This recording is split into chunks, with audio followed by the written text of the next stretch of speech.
यहाँ आपके समक्ष 7वें सप्ताह के 5वें दिन कक्षा 2 की शिक्षण योजना प्रस्तुत है और इसमें प्रथम कालांश में हम मौखिक भाषा विकास पर करेंगे।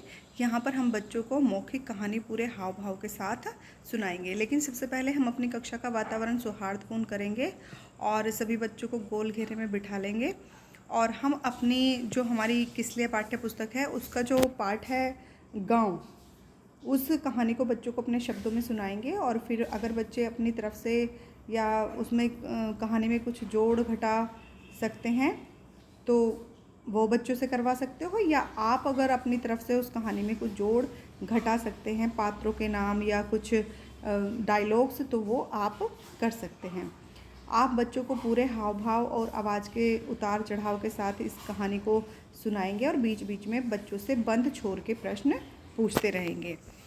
इन प्रश्नों को पूरी कहानी में से संख्या रखेंगे, वो 3-4 रखेंगे और फिर कहानी समाप्त होने पर आप बच्चों से पूछेंगे कि आपको कहानी कैसी लगी, तो और अगर अच्छी लगी तो क्यों लगी। उसके बाद फिर आप बच्चों से कुछ खुले छोर के प्रश्न पूछेंगे ताकि बच्चे अपनी कल्पना, तर्क और चिंतन के आधार पर कुछ सवाल के जवाब दे सकें।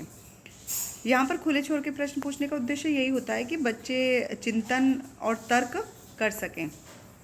लेखन कार्य में आप इसी कहानी से संबंधित बच्चों को कोई भी चित्र बनाने के लिए कहें और फिर उस चित्र को अपने साथी को दिखाने के लिए कहें, थोड़ी देर बातचीत करने को कहें और इस दौरान आप घूम घूम कर आपस की बातचीत को सुनेंगे। शिक्षण प्रक्रिया की समीक्षा में आप देखेंगे कि सभी बच्चों ने चर्चा में प्रतिभाग किया है, कोई बच्चे को आपकी मदद की आवश्यकता तो नहीं है। दूसरे कालांश में हम डिकोडिंग पर पुनरावृत्ति का कार्य करेंगे। यहाँ पर हम वर्ण और अक्षर की पहचान में पूर्व में जो भी हमने तरीके उपयोग किए हैं उनके आधार पर बच्चों की ध्वनि और प्रतीक पहचान, कक्षा में प्रदर्शित सामग्री और पाठ्यपुस्तक सहज में उनको खोजने और अलग अलग तरीक़ों से उनको लिखने के अभ्यास करवाएंगे। ब्लेंडिंग में हम पूर्व में बताए गए तरीक़ों का उपयोग करते हुए अब तक सिखाए गए वर्णों को मिलाकर बनने वाले शब्दों को पढ़ने का अभ्यास करेंगे। वहाँ पर हम पहले अलग अलग वर्णों को लिखेंगे और फिर मिलाकर पढ़ने का अभ्यास करेंगे। इसी तरह से शब्द पठन में हमने अब तक जो भी तरीक़ों पर कार्य किया है, यानी कि हमने जो भी चार्ट पेपर पर शब्द लिखे हैं उनको पढ़ने का हम बच्चों से अभ्यास करवाएंगे। लेखन कार्य में हम सभी बच्चों से कार्यपुस्तिका के पाठ 47 पर कार्य करने को कहेंगे और आवश्यकता के अनुसार उनकी सहायता करेंगे।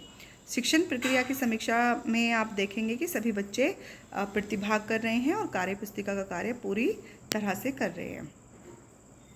जिन बच्चों को परेशानी हो रही है उनकी आप पहचान करेंगे, उनसे बातचीत करेंगे और उन्हें सहायता देंगे।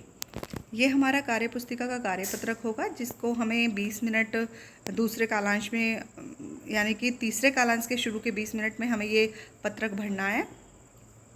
वर्णन इसका दूसरे कालांश में है, लेकिन ये टाइम इसका तीसरे कालांश का होगा।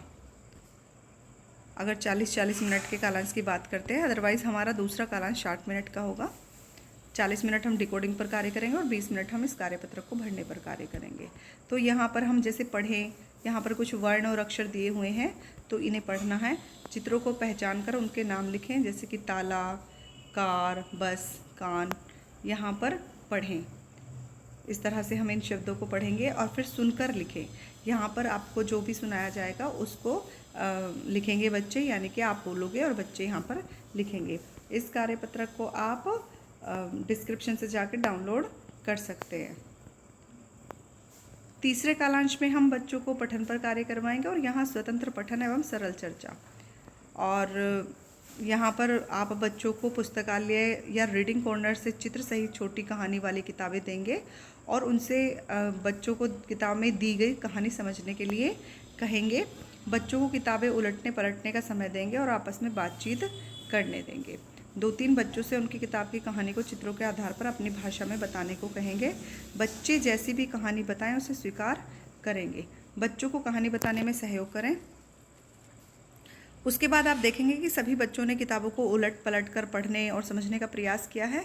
यदि बच्चे प्रयास नहीं कर पा रहे हैं तो आप उनकी पहचान कर अगले सत्रों में उनको इन तरीक़ों से परिचित करवाएंगे।